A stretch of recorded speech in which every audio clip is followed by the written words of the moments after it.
Assalamualaikum warahmatullahi wabarakatuh. Perkenalkan, nama saya Nur Fajriyanti, NIM AAB 117091. Program Studi Pendidikan Bahasa dan Sastra Indonesia. Mata kuliah pementasan drama. Menurut pengalaman saya tentang pementasan drama yaitu adalah gabungan antara seni sastra dan seni pertunjukan. Drama pada awalnya ditulis dalam bentuk naskah atau teks. Naskah tersebut kemudian dijadikan sebuah pementasan. Drama sebagai salah satu genre sastra. Drama memiliki khas dibandingkan dengan genre lainnya, yaitu puisi dan fiksi. Puisi dalam menyampaikan pesan melalui pemadatan karena dengan membatasi kata dan menyajikan kosakata pilihan yang berupa imajinatif dan menghasilkan multi makna bagi pembacanya. Drama memiliki khas dari sudut pemakaian bahasa dan penyampaian amanatnya, sana dan penggunaan dialog para tokoh. Dari segi isi pesan, penulis drama mengisahkan kehidupan manusia dengan berbagai persoalan. Drama sebagai karya sastra secara struktural memiliki elemen tokoh, jalan cerita, latar, tema, dan amanat. Persoalan yang muncul dalam teks sastra drama berupa kejadian sehari-hari atau reproduksi dari kisah-kisah yang sudah ada, seperti mite, legenda, sage, untuk digali persoalannya dalam konflik antara tokoh dalam naskah. Tema penulisan dan konflik kehidupan. Tema penulisan naskah drama biasanya diperoleh pengarang dari kesaksian hidup, penggambaran realitas hidup, bahkan persoalan politik, sosial, dan budaya yang dialami pengarangnya. Adapun drama dan konflik kehidupan, persoalan yang dihadapi dalam naskah drama adalah konflik manusia berupa lakuan yang bercermin dalam dialog dan petunjuk lakuan. Materi konflik dialami dari kehidupan yaitu hubungan antar manusia, hubungan manusia dengan alam, dan hubungan manusia dengan Tuhan. Kisah perjalanan manusia dan berbagai peristiwanya adalah materi konflik. Drama sejak lahir dan mati, kawin dan cerai, melakukan kejahatan dan hukum, perang dan damai. Dasar dari materi naskah drama adalah konflik kehidupan dengan kisah awal dan konflik serta penyelesaiannya. Hukum drama menurut Ferdinand berpokok pada kisah protagonis yang menginginkan sesuatu dan antagonis yang menentang dipenuhinya keinginan itu. Sebagai contoh, Ektai dalam lakon Sampek dan Engtai karya Enrianto. Engtai adalah tokoh protagonis yang selalu menghadapi sikap ayahnya yang keras agar tidak berhubungan dan menjalin cinta dengan Sampek karena perbedaan kelas sosial. Namun, Engtai tetap jatuh cinta dan dibawa sampai mati. Adapun struktur drama terdiri dari penokohan dan perwatakan, plot atau kerangka cerita, dialog, setting atau landasan atau tempat kejadian, tema atau nada dasar, 12 cerita, amanat, petunjuk teknis, dan drama sebagai interpretasi kehidupan. Jika dipilah dalam struktur fisik dan struktur batin, struktur fisik berupa tokoh, alur, latar, dialog, dan teks samping. Sedangkan struktur batin adalah tema dan amanat. Penokohan dan perwatakan. Penokohan erat hubungannya dengan perwatakan. Watak tokoh akan terlibat dalam dialog dan petunjuk lakuan atau petunjuk samping. Jenis dan warna dialog menunjukkan watak tokoh tersebut berdasarkan peran terhadap jalan cerita terhadap tokoh protagonis, antagonis, dan tritagonis. Tokoh protagonis adalah tokoh yang mendukung cerita. Tokoh utama ini biasanya dibantu oleh tokoh-tokoh lain yang terlibat dalam cerita. Tokoh antagonis adalah tokoh yang menentang cerita. Biasanya ada satu orang tokoh antagonis dan beberapa pembantunya yang menentang cerita. Tokoh tritagonis yaitu tokoh pembantu, baik untuk tokoh protagonis maupun untuk tokoh antagonis.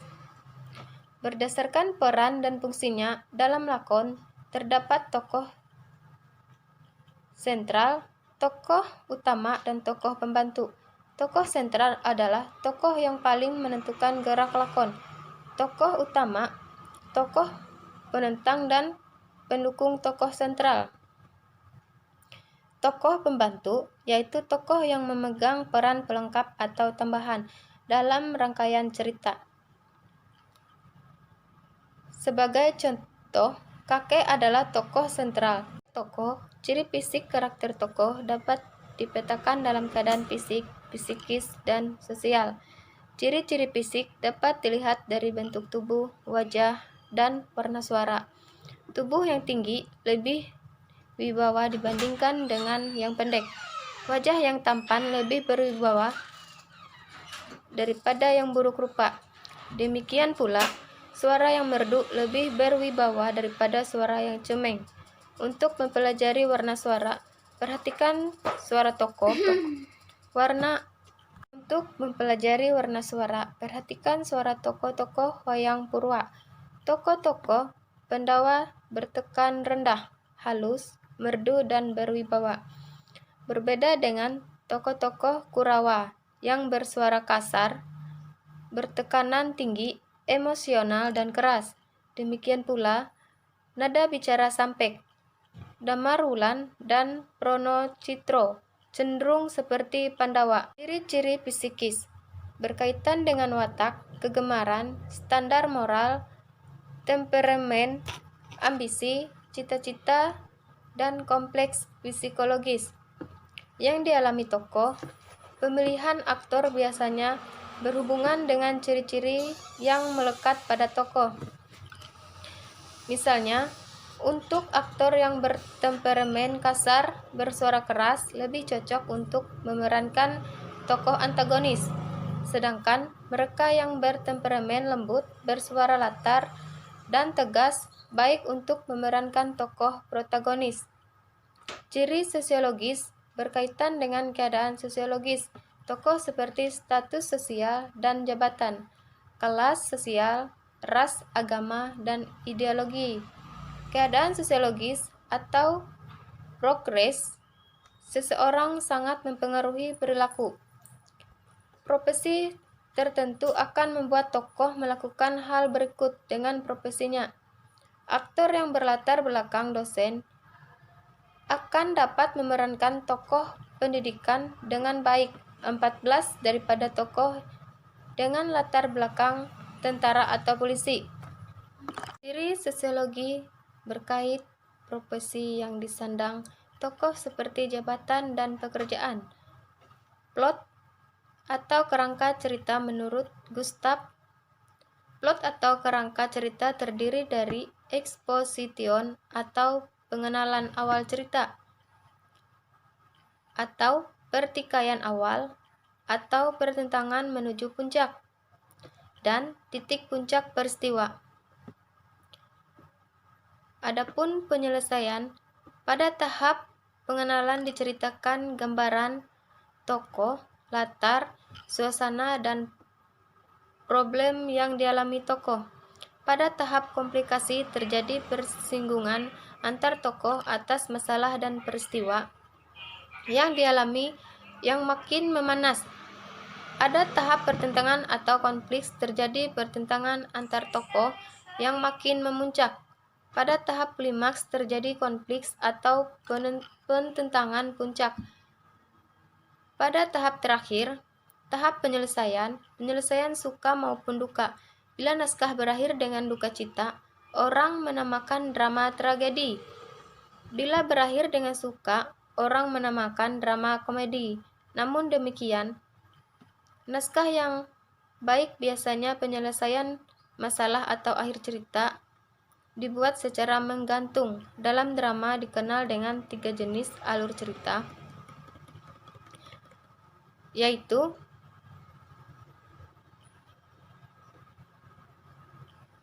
alur linear, yaitu peristiwa atau kejadian berurutan dari awal, tengah, dan akhir. Alur mundur atau alur maju. Bila naskah diawali dengan akhir cerita atau penyelesaian, baru kemudian dirunut peristiwanya mengapa hal itu terjadi.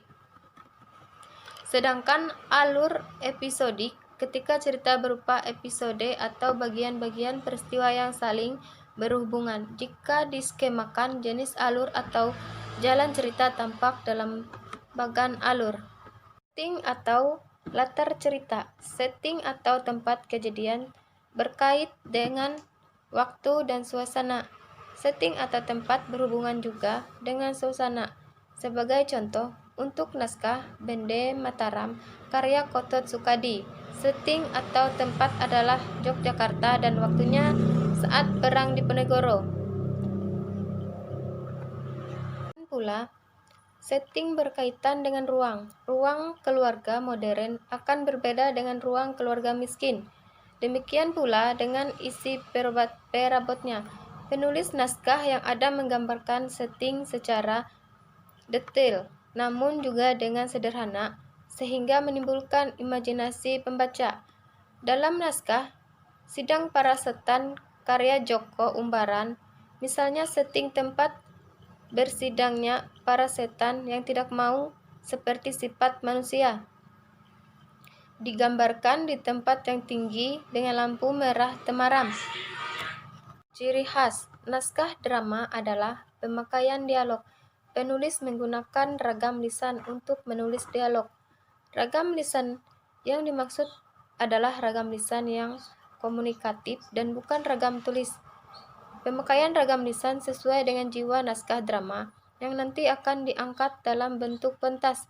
Dengan demikian, nuansa-nuansa dialog yang kurang lengkap akan dilengkapi oleh action, musik, ekspresi, wajah, dan lain-lain.